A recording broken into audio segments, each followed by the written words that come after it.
ನಮಸ್ಕಾರ, ನೀವು ನೋಡ್ತಾ ಇದ್ದೀರಾ ಏಷ್ಯಾನೆಟ್ ಸುವರ್ಣ ನ್ಯೂಸ್. ನಾನು ಮಧುಕರ್ ಶೆಟ್ಟಿ. ಬೆಳಗಿನಿಂದ ಈವರೆಗೆ ನಡೆದ ಸುದ್ದಿಗಳ ಜೊತೆಗೆ ರಾಜ್ಯ ಅಂತಾರಾಷ್ಟ್ರೀಯ ಸುದ್ದಿಗಳನ್ನು ನೋಡೋಣ ಸುವರ್ಣ ಎಕ್ಸ್‌ಪ್ರೆಸ್‌ನಲ್ಲಿ. ಮಹೇಶ್ ಶೆಟ್ಟಿ ತಿಮರೋಡಿಗೆ ವಿಧಿಸಿದ್ದ ಗಡಿಪಾರು ಆದೇಶವನ್ನು ಹೈಕೋರ್ಟ್ ರದ್ದುಪಡಿಸಿದೆ. ಗಡಿಪಾರು ಅಗತ್ಯವಿದ್ದರೆ ಮತ್ತೊಮ್ಮೆ ಹೊಸದಾಗಿ ಆದೇಶಿಸಲು ಸೂಚನೆಯನ್ನು ನೀಡಲಾಗಿದೆ. ಈ ಮೂಲಕ ತಿಮರೋಡಿಗೆ ತಾತ್ಕಾಲಿಕ ರಿಲೀಫ್ ಸಿಕ್ಕಿದೆ.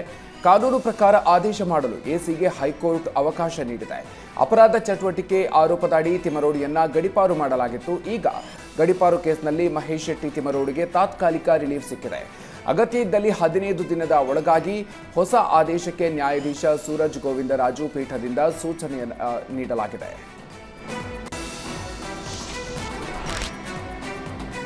ಪ್ರತಿ ಟನ್ ಕಬ್ಬಿಗೆ ಸರ್ಕಾರ ದರ ನಿಗದಿ ಮಾಡಿದ್ದ ಬಳಿಕ ಹೋರಾಟ ತಣ್ಣಗಾಗಿತ್ತು. ಆದ್ರೀಗ ಕಲಬುರಗಿಯಲ್ಲಿ ಕಬ್ಬು ಹೋರಾಟಗಾರರ ಹೋರಾಟ ತೀವ್ರಗೊಳ್ತಾ ಇದೆ. ಮಾತು ತಪ್ಪಿದ ಸಕ್ಕರೆ ಕಾರ್ಖಾನೆಗಳ ವಿರುದ್ಧ ಕಬ್ಬು ಬೆಳೆಗಾರರು ಪ್ರತಿಭಟನೆಯನ್ನು ತೀವ್ರಗೊಳಿಸಿದ್ದಾರೆ.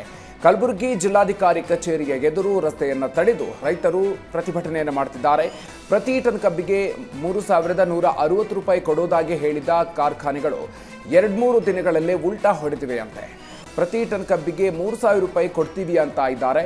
ಹೀಗಾಗಿ ಸಕ್ಕರೆ ಕಾರ್ಖಾನೆ ಜಿಲ್ಲಾಡಳಿತದ ವಿರುದ್ಧ ಕಲಬುರಗಿ ರೈತರು ಸಿಡಿದೆದ್ದಿದ್ದಾರೆ. ಕೊಟ್ಟ ಮಾತಿನ ಪ್ರಕಾರ ಟನ್ ಕಬ್ಬಿಗೆ 3,160 ರೂಪಾಯಿ ಕೊಡುವಂತೆ ರೈತರು ಪಟ್ಟು ಹಿಡಿದಿದ್ದಾರೆ.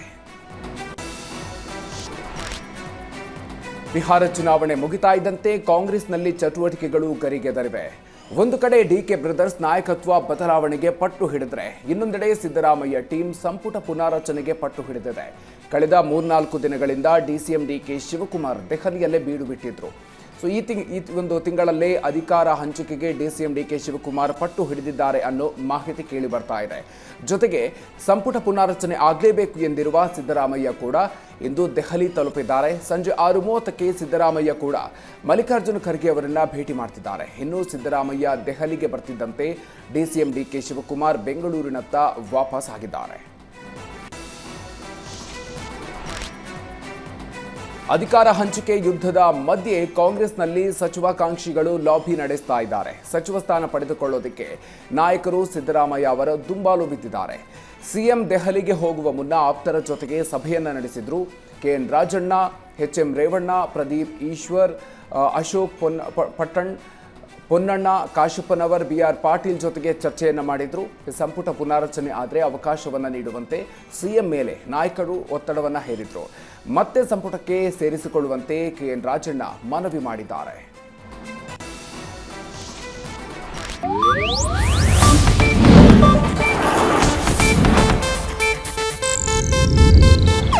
ಇದು ಏಷ್ಯಾನೆಟ್ ನ್ಯೂಸ್ ನೆಟ್ವರ್ಕ್ ಪ್ರಸ್ತುತಿ.